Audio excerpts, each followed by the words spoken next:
Olá! Bom dia, mestre. E esse boné aí? Esse boneco é porque eu não pentei o cabelo hoje. Eu não tenho cabelo para pentear, então não preciso de boné.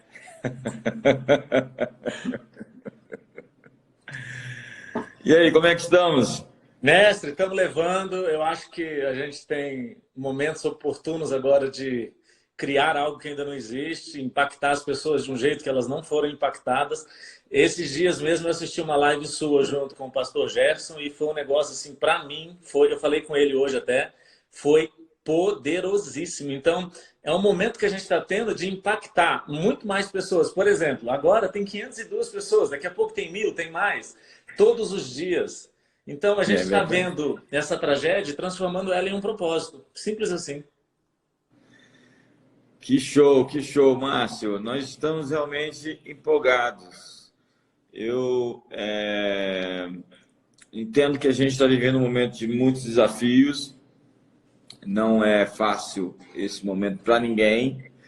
Estamos todos sendo provados de alguma forma. Precisamos nos reinventar, criar novos caminhos, oportunidades. Hoje a internet se tornou esse grande movimento de instrumentalização da pregação do evangelho, e com isso nós precisamos não deixar essa peteca cair, não deixar essa atmosfera que está tentando nos engolir ser mais forte do que existe dentro de nós. Precisamos de muita inteligência emocional, Márcia.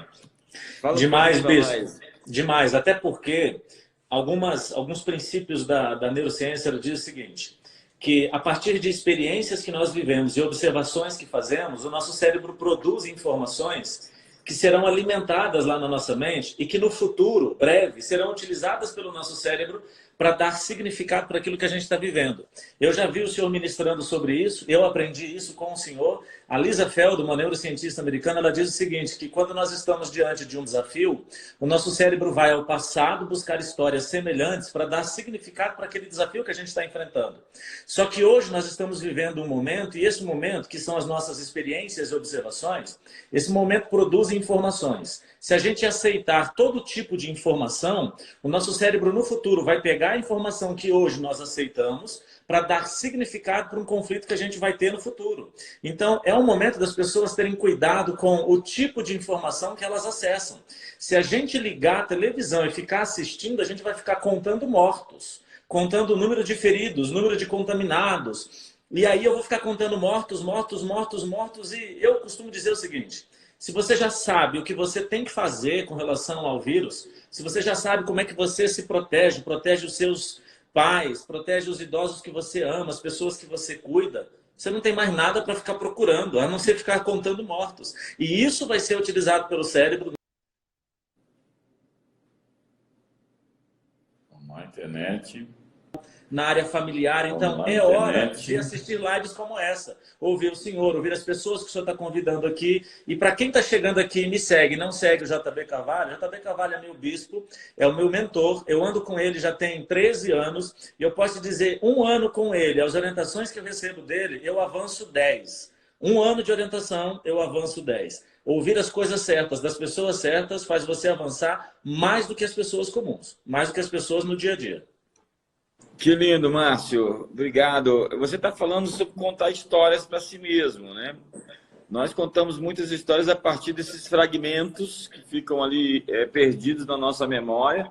Então, nós começamos a construir aí um quebra-cabeças e tentar dar uma explicação racional, inteligente a tudo aquilo que nós vimos, ouvimos, sentimos, cheiramos, essas portas, essas janelas da alma, né, que são os cinco sentidos, sem falar essa questão transcendente, que também metafísica, que interfere no nosso sistema de crenças. Então, a partir disso, você vai contando histórias de como você vai morrer, de como você pode ficar sem dinheiro, de como você pode ficar sem seu casamento, de como sua esposa pode te trair. É incrível como Jó, lá na Bíblia, diz: o que eu temia me sobreveio. Aquilo que ele temia, ele acabou provocando. Ele oferecia sacrifícios pelos filhos, ele desconfiava que as festas dos filhos, as raves dos filhos, não eram muito santificadas. Então, ele, em vez de ir lá e conferir com os filhos o que estava acontecendo e confrontá-los,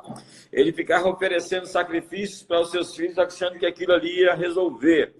E então ele perde seus filhos, perde sua família, perde sua saúde, perde todas as coisas. Satanás tem um encontro com Deus, ele faz um pedido de uma permissão para Deus tocá-lo, dizendo que Jó estava tudo muito bem com ele. E Jó depois descreve o seu drama, a sua tragédia pessoal, e só fica a mulher dele. Alguém disse que a mulher dele ficou porque era a maior tentação da vida dele, já que ela disse, amaldiçoa teu Deus e morre. Não, brincadeira. A mulher ficou. Cláudio Duarte disse que a mulher ficou, ela não foi embora. Ele perdeu tudo e a mulher ficou até o fim, depois lhe deu mais 3 filhas, que eram as filhas mais bonitas de todo o Oriente. Mas o meu ponto é, Saul temia tanto um golpe de Estado que ele atacou o seu homem mais honesto, mais fiel, que era Davi. Então, ele tentou acertar uma lança sobre Davi, perseguiu Davi como um cão por 12 anos. E ele, no final de tudo, se matou, ou seja, ele provocou o que ele temia. A Bíblia está cheia de narrativas de pessoas que contaram histórias para si, boas ou ruins. Nabucodonosor disse para si, essa é a grande Babilônia que edifiquei para a casa real, e a glória do meu reino, e depois ficou maluco, ficou chapado, ficou louco, porque quando a riqueza não tem propósito, ela se torna um bezerro de ouro, e as pessoas ricas que não têm com o que fazer com esse dinheiro, elas acabam se perdendo, enlouquecendo. É como diz aquele texto lá de Lucas capítulo 12, louco, essa noite pedirão a tua alma e o que tu tens preparado, para quem serás. Eu quero saber para quem vai ser o que está sendo feito aí por esses déspotas e tiranos, o que eles esperam manter depois de morrer. Como diz, na morte do John D. Rockefeller, o New York Times, o Washington Post, todos eles estavam perguntando quanto que Rockefeller deixou? Era o homem mais rico da sua geração. Quanto que Rockefeller deixou? Então, o seu contador respondeu, Rockefeller deixou tudo, não levou nada. Uau! Então, se você acha que vai levar alguma coisa para a eternidade, nessa perspectiva material, pergunte ao coveiro. Né? E tem muita gente hoje se questionando sobre isso. O coveiro sabe muito bem como as pessoas morrem sem nada.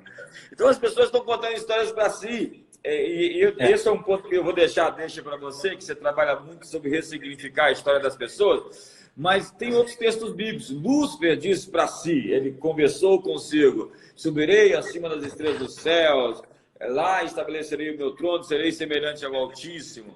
O filho pródigo, quando estava lá no fundo do poço, ele disse para si, ele contou uma história para si, na casa do meu pai há tantos empregados que vivem melhor do que eu, então voltarei ao meu pai. Esse foi o início da revolução dele, ele contou uma boa história para si. E direi a ele, trata-me como um dos teus servos. Pequei contra os céus e diante de ti, trata-me como um dos teus servos. Entenda que quando ele encontrou o pai nem deixou ele terminar essa história. No momento em que ele chegou, o pai o abraçou. A mulher do fluxo de sangue, diz a Bíblia, ela ficava repetindo constantemente, dizendo para si, se eu somente tocar a orla do seu manto, eu serei curada. Se eu somente tocar a orla do seu manto, eu serei curada. Ela foi lá contra a...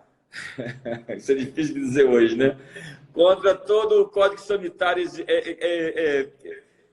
daquele momento em Israel, que não permitiu a mulher que tinha sangue correndo no corpo, poderia contaminar outras pessoas, ela invadiu a multidão. Ela, contra toda a perspectiva religiosa, social, sanitária, ela foi lá e tocou na orla do manto de Jesus, que era proibido também, porque era um lugar mais íntimo. E só podia uma mulher que fosse filha, um parente próximo, tocar ali na orla do manto de Jesus. Jesus disse, filha, a tua fé te salvou. A inteligência emocional de Jesus é incrível. Então, depois de todo esse cenário pintado, eu quero perguntar ao amigo que está me vendo agora, qual é a história que você está contando no meio disso tudo que nós estamos vivendo? Quais são os quadros mentais que você está pintando acerca do seu futuro, acerca do futuro do Brasil? Que histórias estamos contando para nós mesmos?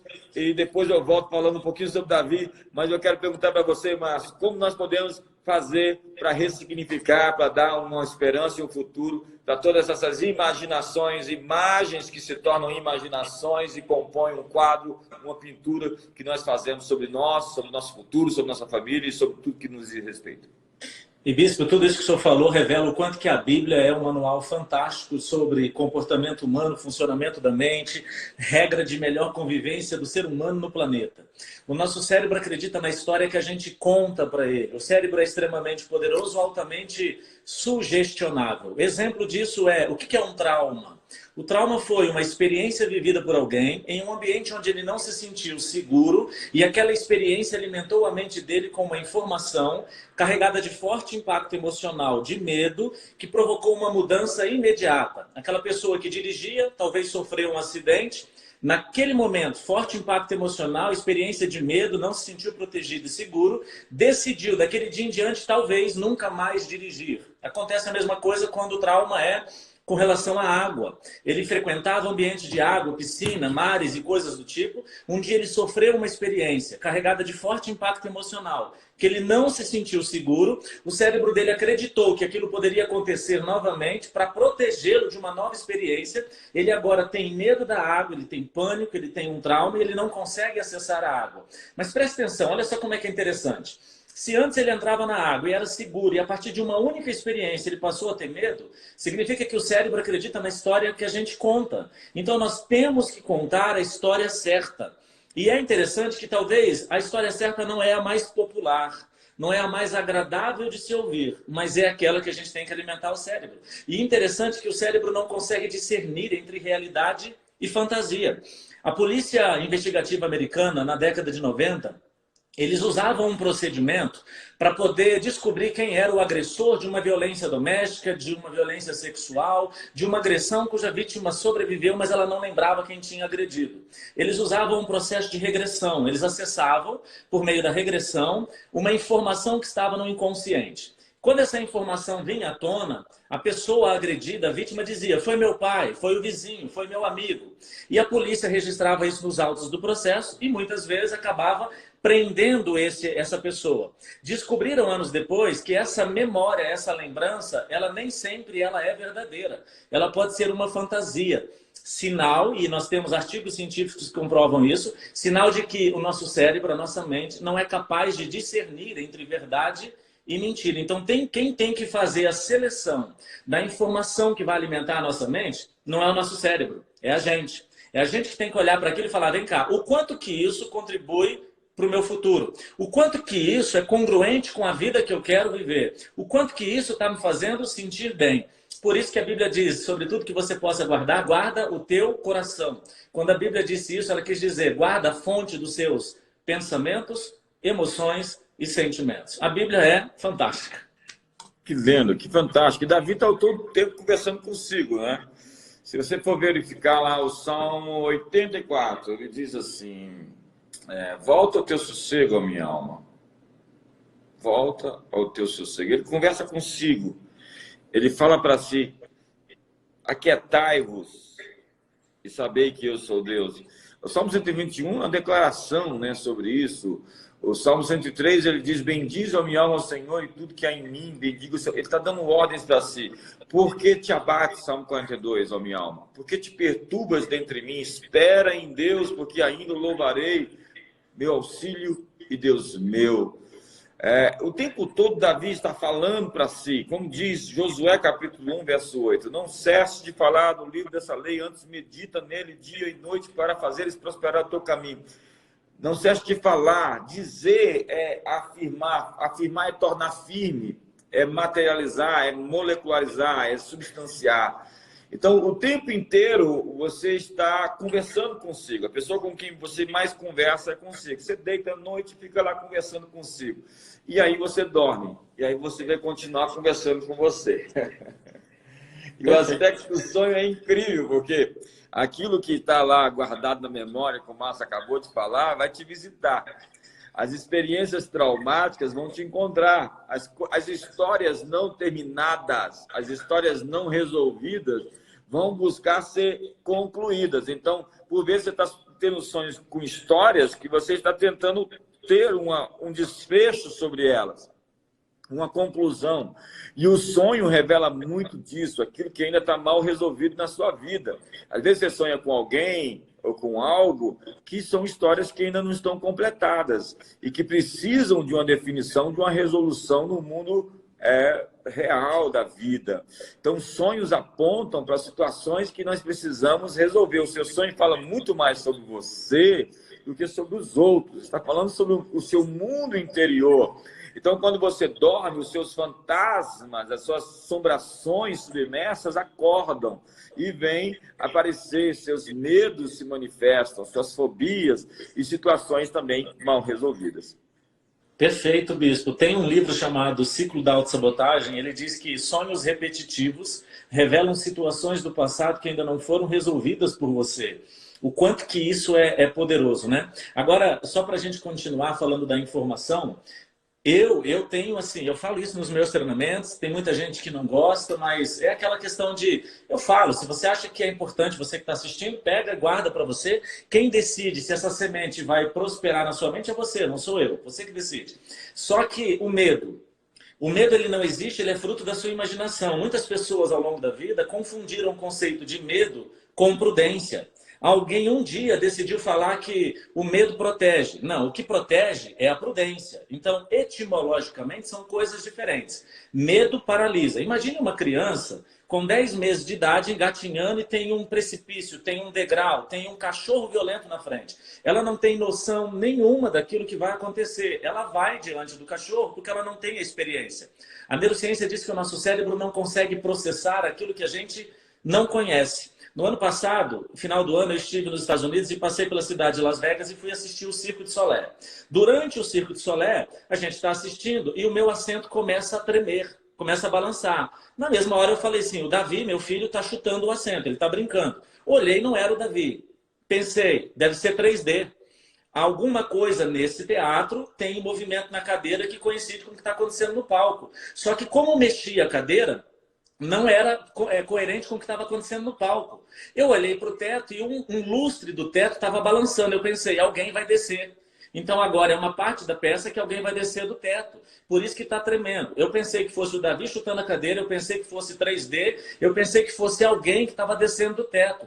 De repente, nada disso aconteceu. Eu olho e vejo vários japoneses com o celular ligado, um falando com o outro, indo embora correndo. Na hora eu pensei, terremoto. Se dependesse da minha análise rápida para eu sobreviver, eu não teria sobrevivido. Mas por que eu demorei tanto tempo para entender que aquilo era um terremoto? Porque o meu cérebro não tinha nenhuma experiência sobre aquilo. Eu não tinha vivido até então nenhuma informação. Eu não estava preparado cognitivamente e emocionalmente para entender aquilo. Isso explica aquilo que a neurociência diz. O nosso cérebro só processa aquilo que nós conhecemos. Aí o senhor falou dos sonhos. Por que nós sonhamos à noite sonhos repetitivos que nos causam dor? Porque são coisas da nossa história que ainda não foram resolvidas. Então, olha para a Bíblia, olha para o funcionamento da mente. Se você que está em quarentena hoje quer uma indicação de um livro para você ler, leia a Bíblia. E leia a Bíblia junto com o livro do JB, que é Metanoia, que isso vai mudar a sua forma de entender. Principalmente a Bíblia. Leia a Bíblia. A Bíblia é um livro sobre sonhos, né? José sonhou, projetou o seu futuro, viu uma foto do seu futuro, né? O midianita sonhou com um pão de cevada que dava um arraial do capitão da guarda, do líder do exército. E daqui a pouco está Gideão ouvindo ele contando a história. Eles roubaram o pão 40 anos. Daqui a pouco começa a sonhar com cevada, com pão de cevada dando no arraial, trazendo a sentença, o juízo de todos os atos praticados ilicitamente pelos seus ancestrais e por ele mesmo. Então, na verdade, o pecado encontra aquele que o pratica, né? É um encontro inevitável de semeadura e colheita, a não ser que haja arrependimento e o exercício da misericórdia. Voltemos a Davi. Davi vive falando consigo. Erasmo de Roterdã dizia, no seu elogio à loucura, se não tem ninguém que te elogia, elogia-te a ti mesmo. Né? A verdade é que você precisa ter uma boa conversa com você, porque você tem que ser seu amigo. Você ama as pessoas como você se ama. Ama o teu próximo como a ti mesmo. Então, quando você tem autoestima e valor próprio, você respeita e dá valor próprio às pessoas. Quando você tem pouca autoestima, você menospreza e subestima as pessoas. Quanto mais valor você dá às outras pessoas, mais valor interior, mais autoimagem resolvida você tem. E a autoimagem é o volante que guia, que dirige a sua vida, dizia Maxwell Maltz no seu livro Psicocibernético. A sua autoimagem, a sua autoestima dirige a sua vida. É a maneira como você se trata. Então ele dizia, faça da sua mente um mundo criativo ao invés de uma jaula, né? Há pessoas que estão prisioneiras dentro de si mesmas, dos seus medos, fobias, dos seus traumas. E isso tudo tem a ver com experiências do passado, experiências mal resolvidas que precisam ser ressignificadas. Perfeito. E o ressignificar é reprogramar. As pessoas perguntam muito para mim como ressignificar crenças limitantes. E eu tenho que explicar para elas como é que as crenças são construídas. Todos nós temos um potencial. Entramos em ação. Se essa ação não foi assertiva, ela gerou um resultado negativo, um resultado ruim. A partir desse resultado, eu começo a acreditar que aquilo vai se repetir. É assim que a gente cria uma crença. Como ressignificar isso? Entrando em ação de forma certa, gerando um resultado positivo. Eu costumo dizer para os meus clientes que o nosso cérebro precisa de uma única escolha certa hoje para anular todas as erradas anteriores. Aí tem gente que diz, não, eu não concordo com você. Então vai reclamar com Jesus que lá na cruz decidiu salvar uma pessoa por uma única escolha certa. Porque ele errou talvez a vida inteira, aquele ladrão, mas fez uma escolha certa. E todas as escolhas erradas anteriores foram anuladas. E isso não é só espiritual, isso também é cognitivo, isso também é emocional. Deus fez a gente de um jeito tão perfeito que o nosso cérebro precisa de uma única história de vitória hoje para a gente se sentir forte novamente. É aquilo que o senhor fala, para a frequência aumentar, para a gente se sentir bem, para sair arrebentando, voando. É isso aí, a frequência é muito, né? Porque você hoje fala de flow, né, Márcio? Aproveitando um pouquinho desse negócio de frequência, vai falar de flow. Flow é aquele estado, segundo aquele psicólogo positivista, da psicologia positiva, que eu nunca consigo falar o nome dele, Mihaly não sei o quê. Mihaly Csikszentmihalyi. Mihaly Csikszentmihalyi. Csikszentmihalyi. Você sabia que você falava alguma coisa perto do japonês? Então, ele fala muito sobre esse estado de criatividade, quando você entra nesse ambiente de fluxo, né? Eu ouvi o Tony Robbins dizendo sobre quando o seu ritmo cerebral está em acordo com o seu ritmo cardíaco, quando você consegue ter essa sincronia de mente e coração, você consegue assumir um estado de produtividade. Fala um pouquinho mais para a gente sobre o flow. Eu costumo dizer que o flow é um presente divino por você ter se submetido à vontade do seu Criador. Quando você decide fazer aquilo que você realmente nasceu para fazer, Deus te recompensa com um flow. No flow, a sensação de tempo parece que não existe, a dor vai embora, a criatividade é plena. E esse flow, ele manda o seu cérebro automaticamente produzir 5 neurotransmissores. Esses 5 neurotransmissores produzidos ao mesmo tempo faz você inconscientemente acessar a memória de longo prazo, buscar tudo que você um dia armazenou ali para produzir uma resposta extremamente assertiva quando você responde aquela questão com as informações que você acessou pela mudança de estado consciente, ativadas pelo flow e pela produção de 5 neurotransmissores, você responde, termina de responder, as pessoas perguntam para você, vem cá, por que você fez isso? Aí você fala, não sei. Por exemplo, bispo, isso aí não é porque eu estou falando com o senhor, não. Já falei até com os meus clientes. Tem momentos que eu vejo o senhor ministrando que dá para ver a hora que o senhor entra em flow. Dá para ver a hora que o senhor acessa, faz a mudança de estado consciente, acessa informações que as pessoas começam a atmosfera, a conexão, a frequência das pessoas começa a subir junto com a sua. Mas por quê? Porque foi um presente que Deus te deu pelo Senhor ter assumido um propósito que não é seu, É dele, é de Deus. Agora, olha o tanto que isso é poderoso. Steve Jobs descobriu a mudança de estado consciente, como ela é ativada pela produção de 5 neurotransmissores. E eu expliquei aqui que essa produção de 5 neurotransmissores acontece quando você está em flow, e flow combina o seu propósito e a sua vocação, a sua identidade com aquilo que você realmente faz. Então você ativou de forma natural. Steve Jobs descobriu que esses 5 neurotransmissores podem ser produzidos pelo uso de drogas. E na rede de televisão americana, quando ele era vivo, em uma entrevista ao vivo, ele disse que ele recomendava o uso de uma droga específica para os gestores dele, para que eles aumentassem a criatividade. O que Deus fez de forma natural, o inimigo tentou fazer de forma sintética. Por isso que eu não falei quais são os 5 neurotransmissores. Por quê? Porque tem gente aqui que, quando entender quais são os 5 neurotransmissores, não vai querer fazer do jeito natural de Deus. Vai querer fazer do jeito artificial do diabo. E que sempre tem uma conta, sempre tem um resíduo, né? Você alcança aquilo, mas você tem uma ressaca, você tem uma rebordosa, você tem uma sobra, que é uma conta para ser paga por conta daquela mudança da coisa natural que deveria acontecer, desse fluxo divino, essa graça, né? Esse favor. Falando um pouquinho de psicologia positiva, nós falamos do Mihaly, e nós temos também o pai da psicologia positiva, que é o Martin Seligman, Martin Seligman.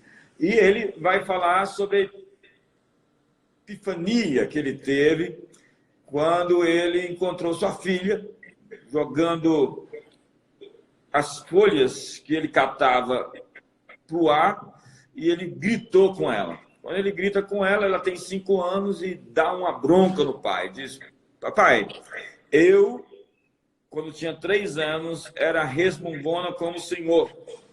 E prometi para mim mesmo que quando eu chegasse nos 5, eu pararia de reclamar. Se eu conseguir parar de reclamar, o senhor também para. Ele disse que aquilo foi um êxtase, né, para ele. Aquilo mudou a sua perspectiva. Seligman foi presidente da Associação APA, Associação de Psicologia Americana, por algum tempo. E nesse período ele renorteou a política da psicologia, que era muito vocacionada para tratar o doente, encontrar o louco. Vamos fazer aqui uma análise. Eu estudei psicologia um tempo e eu passei 6 meses só no período de observação. Você ficava procurando o maluco, né? Ficava olhando ali, cadê o doido? Esse cara tem alguma coisa de maluco. E a psicologia se especializou em rótulos, em estigmas, em diagnósticos. Então surgiram, segundo a APA, 200 novas psicopatologias. Então todo mundo ficou classificado em algum tipo de doença, né? Então o sujeito tinha tique, tinha toque, tinha maníaco depressivo, tinha síndrome do pânico. E Seligman disse: nós precisamos realmente restaurar o que está quebrado, mas nós precisamos reforçar o que é bom na vida das pessoas. Nossa ênfase é reforçar a força das pessoas, ao invés de esmagar a cana quebrada e apagar o pavio que fumega, como diz na linguagem bíblica. Então, o Martin Seligman vai propor a perspectiva de uma nova escola de psicologia, dentro das outras variadas que existiam já, né? Gestalt, behaviorismo, funcionalismo, a própria psicanálise, e ele vai propor um novo norte. Ele vai dizer: vamos reforçar o que existe de bom na vida das pessoas.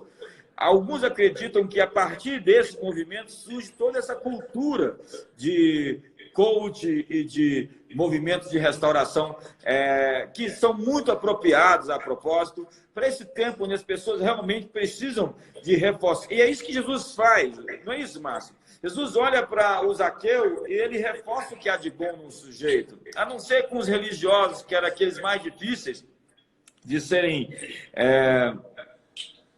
confrontados, porque eles já tinham toda uma tentativa de manter suas posições, segurar, lutar por espaços e tentar, assim, se manter relevantes e importantes.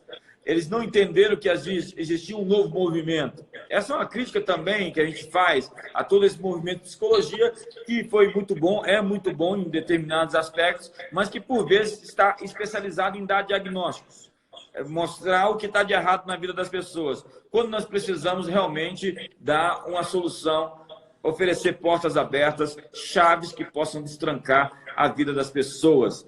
Então, eu acho que o grande ponto bíblico, quando nós encontramos a figura de Jesus como nossa teologia perfeita, é que ele está sempre mostrando soluções, é isso?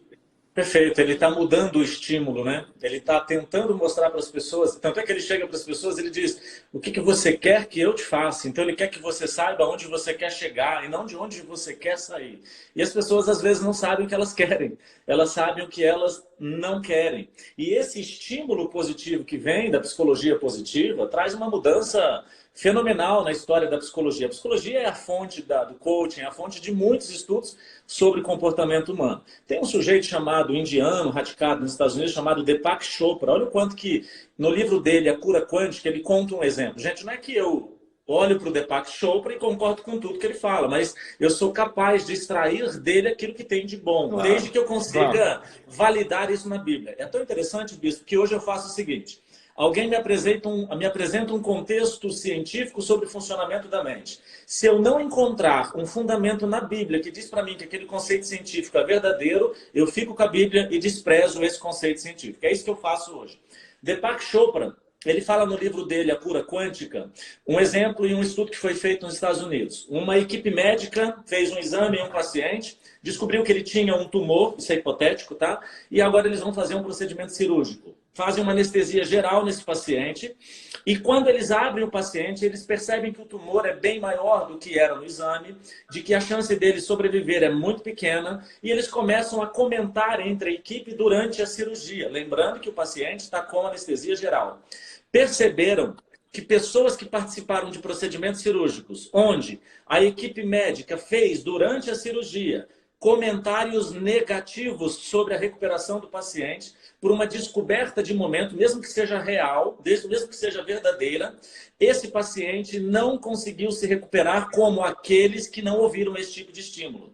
Conclusão do estudo, a orientação que eles dão nos cursos de medicina nos Estados Unidos hoje percebeu que o problema é mais grave do que você achava que era, mesmo que o paciente esteja em um procedimento cirúrgico e esteja anestesiado completamente, não é para comentar nada negativo, porque a mente dele ouve, acredita na história que foi contada e reage proporcionalmente àquilo que o cérebro acreditou. E a psicologia positiva troca o foco na doença para o foco na solução. Por exemplo, uma das fases da autossabotagem, eu explico isso nos meus treinamentos, eu estou fazendo uma semana chamada Quarentena Maestria Emocional. Quem me segue já sabe, tem um link lá na bio do meu Instagram, é totalmente gratuito. Uma das fases, eu vou explicar tudo isso lá na Quarentena Maestria Emocional, uma das fases da autossabotagem é reclamar. Ou eu reclamo do evento de injustiça, ou eu reclamo da pessoa que contribuiu para a construção desse evento de injustiça, ou eu reclamo de tudo e de todos. Por exemplo, homem é tudo igual, mulher é tudo igual, são frases de pessoas machucadas.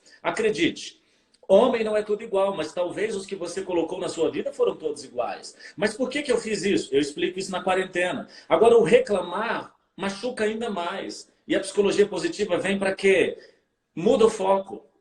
Coloca o foco na solução. Vamos receber o estímulo correto. Porque o que provoca cura não é a dor.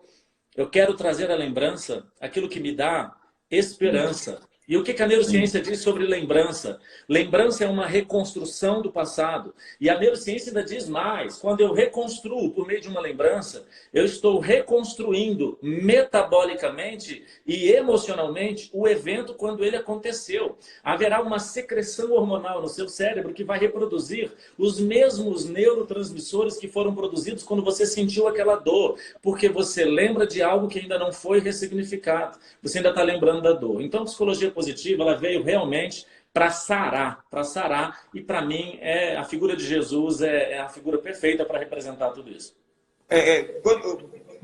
Uma das coisas que eu sempre digo é Augusto Cury. Eu encontrei o Augusto Cury esses tempos atrás, lá na nossa comunidade em Fortaleza, e ele me contou algumas coisas sobre a experiência dele com Jesus. Ele escreveu uma série de livros sobre o Mestre Inesquecível, enfim, ele encontrou na Bíblia alguém com uma inteligência emocional que não poderia ser explicada de maneira ocasional, de maneira natural. E eu cheguei a uma conclusão que se eu não me convertesse a Jesus, como me converti de uma maneira transcendente, metafísica, por um encontro pessoal, eu me converteria lendo história. A história mostra Jesus como o grande, maior personagem de todos os tempos, isso é inquestionável, eu não quero falar sobre isso, poderia falar muito sobre isso. Mas eu me converteria também a Jesus lendo os evangelhos e vendo a inteligência emocional de Jesus. É incrível como ele trata cada pessoa de maneira tão pontual e cirúrgica. O leproso chega lá e diz para ele: se tu quiseres, tu podes me limpar. Ele até acreditava que ele só acreditava que ele acreditava que Jesus podia, mas ele não sabia se ele queria. Há muita gente que acredita que Deus pode, mas não sabe se Deus quer. Então Jesus tocou no leproso e disse: quero ser limpo. O toque foi mais importante para o leproso, para alguém que andava anos sem um toque. Já imaginou? Um leproso não podia tocar em ninguém, porque a doença dele era contagiosa, altamente contagiosa. E quando ele chegava, ele vivia em quarentena. Você acha ruim estar em quarentena? Um leproso tinha uma vida em quarentena. E ele, quando chegava perto de alguém, leproso, leproso, leproso, e o pessoal já saía correndo.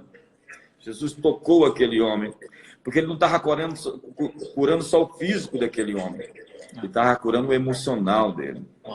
A mulher que foi flagrada em adultério, ela estava ali querendo virar rato e sair pelo esgoto. E Jesus diz: quem não tem nenhum pecado, atire a primeira pedra. Foram saindo desde os mais velhos até o mais moço. Jesus ficou sozinho com ela. E Jesus olhou para ela nos olhos dela e disse: Senhora. Senhora é uma expressão que está mais além do vernáculo do que foi escrito o texto, afirmando uma dignificação, uma honra. Senhora, ali, o termo usado por Jesus era o termo que ele usaria para falar com a sua mãe, com uma alta autoridade. Jesus olha nos olhos daquela mulher em uma condição de total quebrantamento, destruição emocional, e dá a ela um valor pessoal tão imenso, tão extraordinário, que aquela mulher vai seguir o resto da sua vida, porque ela viu no globo ocular, ela viu nos olhos de Jesus a imagem que ela queria ter de si mesma. Ela viu nos olhos de Jesus a imagem que ela queria ter de si mesma. Isso é o verdadeiro ministério profético. E se você for ver, discorrer na Bíblia, todas as pontuações, as expressões de Jesus, ele era absolutamente cirúrgico, pontual. Ele não errou na vírgula nem na pontuação. Por quê? Porque se Jesus não tivesse existido, ninguém poderia tê-lo inventado. Quero desafiar você, como o Márcio disse, ler os 4 evangelhos, ler as 4 biografias de Jesus. E você vai ver, como o Augusto Cury me disse, que foi encontrar na Bíblia algo, não sabia o que iria encontrar, e encontrou o mestre dos mestres, o Senhor da história, o carpinteiro de Nazaré. Uau! E, Bispo, eu queria fazer eu preciso fazer isso faz parte de quem eu sou, se eu não fizer eu não vou me sentir bem. As pessoas que estão aqui assistindo, que me seguem, talvez não conhecem o Bispo JB, eu preciso contar um segredo para vocês. 80% do que eu falo eu aprendi com esse homem. 80% foi me submetendo, ouvindo, lendo, orientado por ele. Por exemplo, a gente vai conversar com o Bispo JB, ele ouve, ele vem com uma palavra que revela tudo. Então, você que está assistindo, você precisa de um mentor.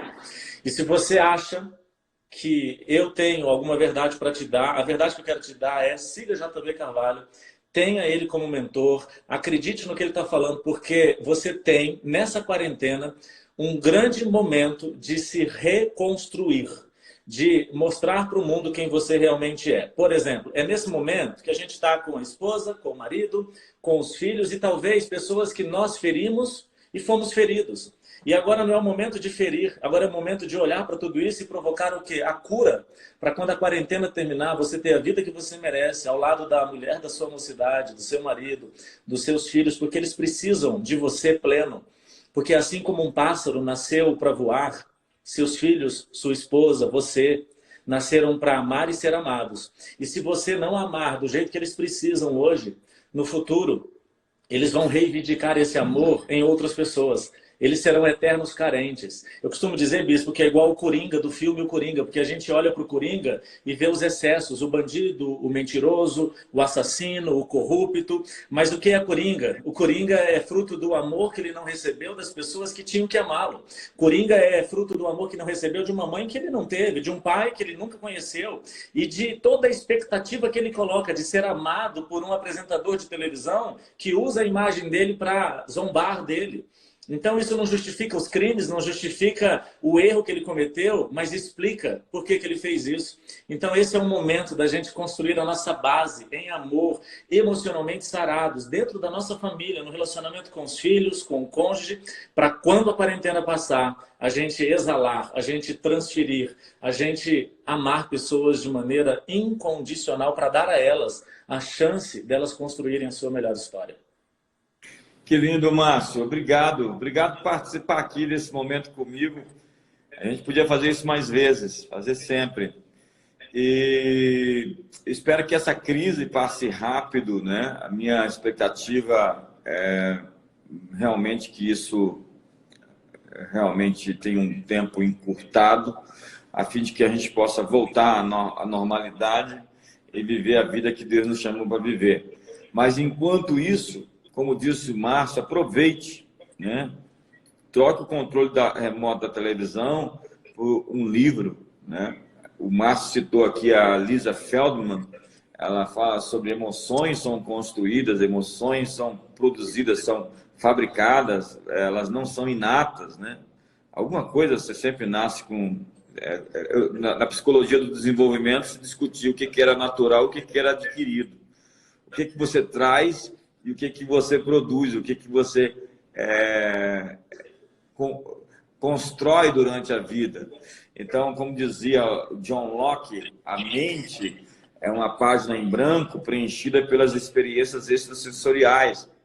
E o grande ponto sobre isso é que 95% de todos esses processos mentais são programados e estão abaixo da superfície, que é a metáfora do iceberg. 5% se mostra e 95% estão ali escondidos, que são reações. O Daniel Goleman fala no Foco sobre essa maneira de se programar, né? Você está sendo programado e algumas das suas reações são realmente produzidas a partir desses programas que existem dentro de você, dessas histórias que você contou para você.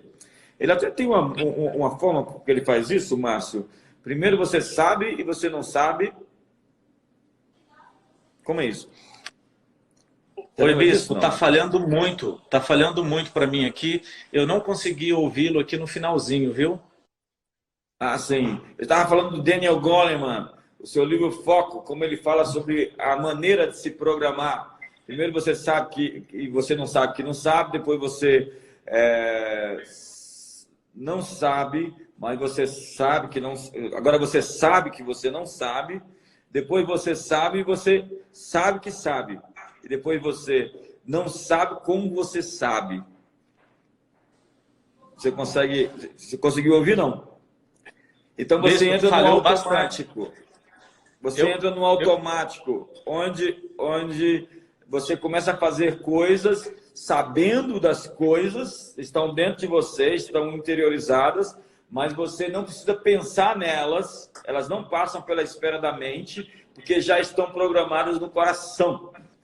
É um atleta de alta performance que aprendeu um movimento altamente complicado, mas ele não precisa pensar naquilo, porque se ele pensar naquilo, ele vai se embaralhar e não vai conseguir fazê-lo. Por exemplo, você não consegue, se torna instintivo. Você freia instintivamente quando você vê um carro na frente, não passa pela mente. Você dirige, você passa a marcha, você não precisa pensar para passar a marcha. Você está ali programado para esse tipo. E isso programa muitas coisas na nossa vida são programadas sem que a gente tenha consciência disso. Perfeito. A programação mental ela pode acontecer de duas formas. Eu posso programar minha mente de forma gradativa e posso programar a minha mente de forma imediata.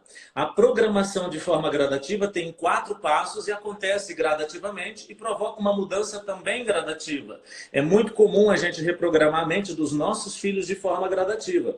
Agora, um adulto que precisa de resultado mais rápido, ele pode programar, ou seja, reprogramar a mente de forma imediata. Só que para isso, ele precisa alimentar a mente dele com uma informação carregada de forte impacto emocional.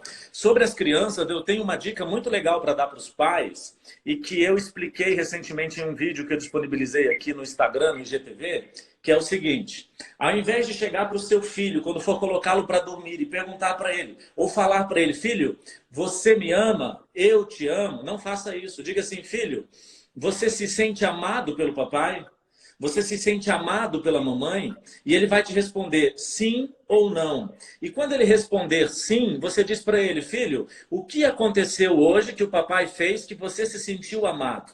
Você está fazendo ele lembrar do momento que ele se sentiu amado. Essa lembrança está reconstruindo metabolicamente e emocionalmente na mente dele como ele se sentiu, quando ele se sentiu amado por você, na hora em que ele está dormindo. A última informação do dia é a mais importante para o cérebro selecionar de tudo que nós aprendemos hoje, o que ele vai mandar para a memória de longo prazo. Então, esse pai que chegou para o filho e diz, filho, você se sente amado pelo papai? Sim, papai, eu me sinto amado por você. Filho, o que o papai fez hoje que fez você se sentir amado?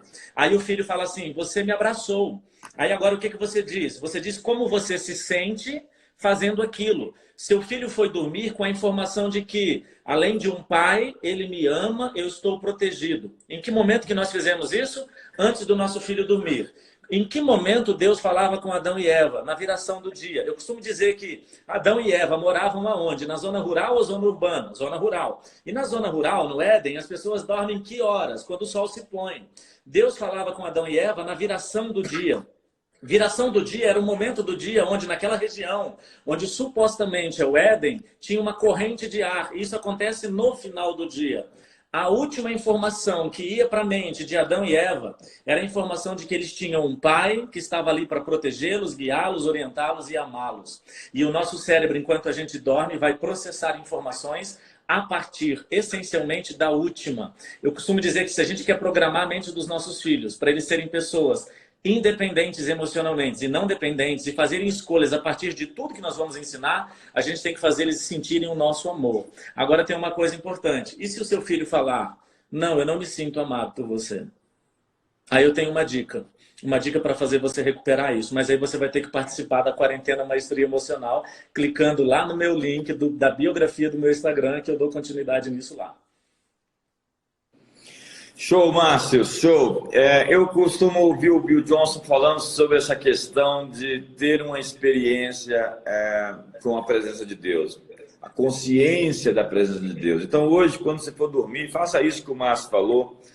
Tenha uma experiência com seu pai, tenha uma consciência, exercite o seu cérebro, a sua mente, suas emoções para ter consciência da presença do seu pai, a consciência da presença do seu Deus.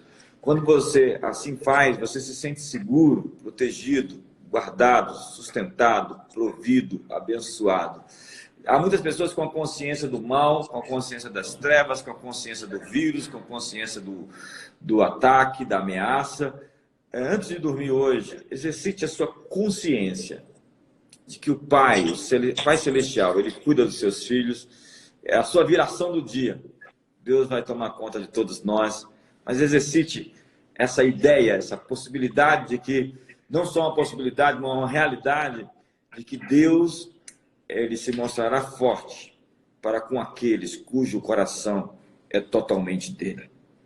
Os olhos do Senhor passam sobre toda a terra para se mostrar forte para com aqueles cujo coração é totalmente dele.